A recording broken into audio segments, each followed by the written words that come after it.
BPF दोलोआ ST certificate गैयै सासे खिफिफि गथ'खौनो बिजाथि होदों।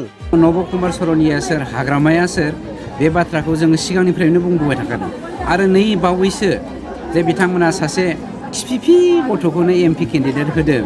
बे खिफिफि गथ'आबो ST आनो नङा ST सार्टिफिकेट होनानै आनादार मोनसे फेस खालामनो नागिरदों बर' हारिखौ धंस खालामनो थाखाय। बेखौनो जों बयबो मिथिखायो। हाग्रामा महिलारिया सानब्रैनि उनाव पापर गोरान बायदि जासिगोन। हाग्रामानि अबस्थाया ओरैबायदि जाबाय आंनो सानब्रैल' सम हो। सानब्रै बिथाङा पापर गोरान बायदि जाना थांगासिनो। थांनाय 17 बोसोराव BPFआ रायजो राजाफोरनो होनाय कम्बलफोरखौ खिनो थांनायाव दिंखिया खाना लाबनानै फानफैब्लाबो रायजो राजाफोरा बायनानै लानो हायोमोन। कम्बलखौथ' खिनो थांनायाव दिंखिया खेबस'ना लाबोनानै फानफैबाबो कम्बल गांसेनि दामखौ मोनखायो। BPFआ होनाय मुस्रिखौ हालेवनो थांनायाव थास' आथिं खाना लाबोनानै फानफैबाबो रायजो राजाफोरा बायनानै लानो हायोमोन। हालेवनो थांनायाव आलि खना खना मा होनो बे थास' आथिं खनसायना लाबोबाबो मुसारि गांसेखौ बायनो हायो। मोनसे हारिखौ कम्बल खुन्दुंजों बायलाय फानलाय खालामनायखौ आथिखालनि रायजो राजाफोरा लुबैला। आथिखालनि लेखा गोरों लाइमोनफोरखौ जौ सेरेबजों हाग्रामा महिलारिया थगायनो हालिया। लेखा गोरों इयुथफोरखौ हाग्रामाया बै थबथिं गनाय जौ सेरेबजों बै जोंनि बर'नि मोनसे हारिमु दङना मा होनोमोनलाय जौ सरग्राखौ मा होनोमोनलाय जानथाजों बुरखायनो हालिया। नाथाय बेफोर गोख्रों बाथ्राया जों बुंनाय नङा। बेफोर बाथ्राखौ मावफुं सोद्रोमा रनजित बसुमतारिया बुंदों। नंगौ, नोंथाङा थारखौनो खोनादों। बेफोर गोख्रों बाथ्राखौ BTRनि हा आरो हाग्रा बिफाननि मावफुं सोद्रोमा रनजित बसुमतारिया दिनै चिरां जिल्लानि सिङाव थानाय सिडली ब्लकनि नब्लाङाव PNRD बिफाननिफ्राय 31टा सेल्फ हेल्प ग्रुपनो एग्रिप' कम्पानिनि मिनि राइस मिल राननाय हाबाफारियाव बाहागो लानानै बैफोर बाथ्राखौ बुङो। खौरांगिरिफोरनि सिगाङाव बिथां मावफुं सोद्रोमा रनजित बसुमतारिया मा बाथ्रा बुंखो फै जों मिथिना लानि। दिनै PNRD डिपार्टमेन्टनिफ्राय जोंनि सरकारा मानाव गिरेट कमल बर' बिथां आरो मानाव गिरेट गबिन्द बसुमतारी बिथांमोननि दैदेननायाव समाजनि गेजेराव सान्थि अनलायनाय आरो खौसेथिनि जि मन्त्रजों जोङो दिनै सरकारखौ लादों। बे सरकारा जै मैयै आवगायलांगासिनो दङ आरो मोनफ्रोमबो सेल्फ हेल्प ग्रुपनो जोङो प्रतिश्रुति होखानाय बायदियै दिनै मा होनो माइनाव सोरां बिथांखिनि गेजेरजों जोङो 75,000 होनो होनायनि बाथ्रा बुंदोंमोन।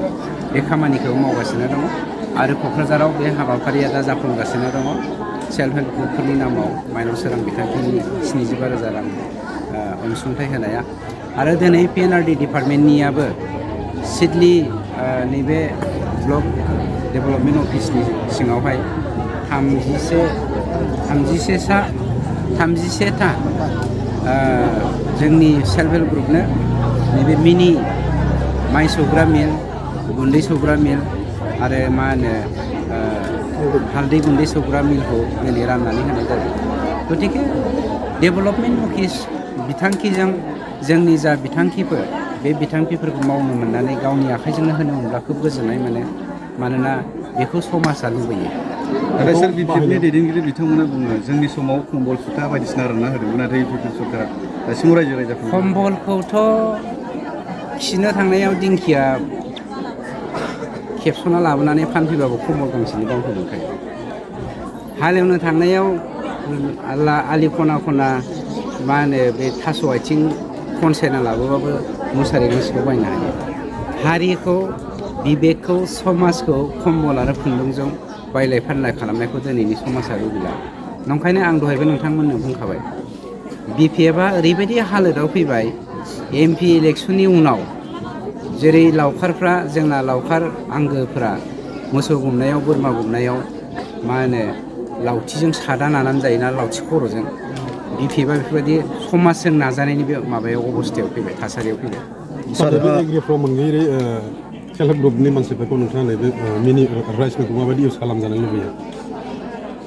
जोंहा फोथायनाय दं जोंनि सरकारा जेराव माइनाव सोरां बिथांखि लानायनि गेजेरजों साफ्रोमबो बिमाखौनो माइनाव जाजानो लुबैदों आरो साफ्रोमबो बिमाया माइनाव महरै हारिखौ बड'फा UN ब्रह्मआ जेरै गेरेमसा हारि दानायनि मिजिंजों मोनसे आन्दलनमुखि समाजखौ दैदेनबोदोंमोन साफ्रोमबो बिमायाबो माइनाव जानानै दिनै समाजखौ दैदेननो आवगायबोखादों गतिके मिस इउज जानाय नङा मानोना बिमाफोरनि थाखाय गुन्दै संनाय अन गुन्दै संनाय हालदै गुन्दै संनाय माइ सौनाया सरासनस्रा जाफ्लायबाय थाखायो गतिके बेखौ जोङो हौवाफ्रा बहाबा साइकेलाव थेलायाव गारियाव लानानै माइ सौहैनांगौनि दा गोनांथि जानाय नंला मानोना मोनफ्रोमबो सेल्फ हेल्प ग्रुपआव थानाय माने गंफ्रोमबो गामियाव बे मेसिना थाखानाय गतिके इजि मेथडैनो आरो बिनि गुन्दैया खोब मिहि जायो बे मिहि गुन्दैखौ दिनै अमा फिसिनायाव जोङो बाहायोब्ला इक'नमिकेलि जों बहुत लाब जायो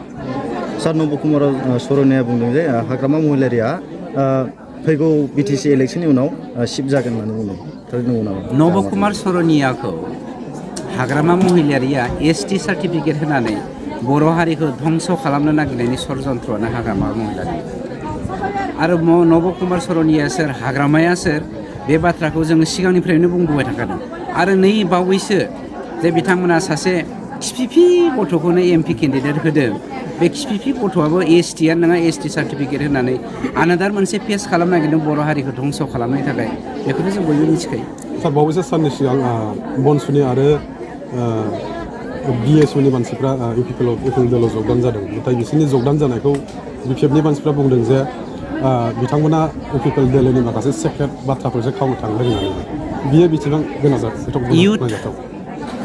इयुथ होननाय लोगो लोगोनो बे इयुथआ दिनैनि हाग्रामानिख्रुइ 1000 टाइम्स माने सफिस्टिकेटेड मर सफिस्टिकेटेड देन हाग्रामा गतिके बे लेखा गोरों इयुथफोरखौ हाग्रामाया बै थबथिं गनाय जौ सेरेबजों बै जोंनि बर'नि मोनसे हारिमु दङना मा होनोमोनलाय जौ सरग्राखौ मा होनोमोनलाय जानथाजों बुरखायनो हालिया जाम्बा नङा दिनैनि गथ'फ्रा साननैसो हाग्रामानि फैसाखौ जाजोबनो एसे इन्जय खालामनो होननानै पिकनिक जानाय बायदि इयुथफ्रा हाग्रामाजों थादोंमोन सोलायनायखौ बयबो लुबैयो नालाय सोलायनायखौ मोजां मोनग्रा स्ट्रं एनार्जेटिक सफिस्टिकेटेड लिडार प्रमद बर' बिथांजों दिनै फैनानै बर'फा UN ब्रह्मनि गेरेमसा हारि दानायनि सिमांखौ जाफुंनो दिनै बयबो दोलै नोगोर ओंखारबोदों गतिके हाग्रामाया बुंनानै जेबो राहा गैला मानोना हाग्रामानि अबस्थाया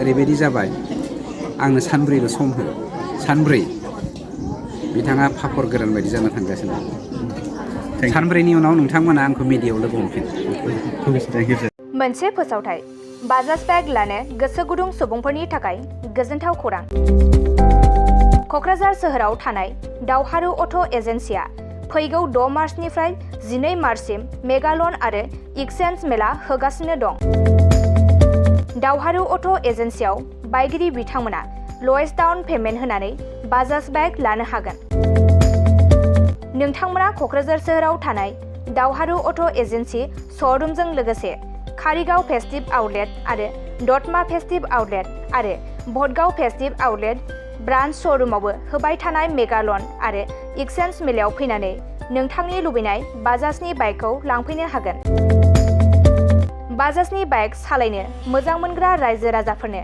दावहारु अट' एजेन्सि श'रुमा लोगोसे मोजां अफारफोरबो लाबोदों बेफोरनो जाबाय गंनै helmet free 5 litre petrol free bike बायगिरिफोरनो फ्रि एसोर्ड गिफ्ट हरनाय जागोन आरो एक्सचेन्ज खाबुआबो एभेलेबल जागोन आरोबाव मोजां खाबुबो होबावदों 500 रां होग्रोनानै गोसोबादि बाजाजनि बाइकखौ आवग्रिनानै दोननो हागोन आरो 5% डाउन पेमेन्टआवनो बाइक लानो हागोन लोगोसे गोबां बाथ्रा मिथिनो थाखाय 6000399187 आरो 8822018193 जानबुं नाम्बारनि गेजेरजों फन खालामनानै मिथिनो हागोन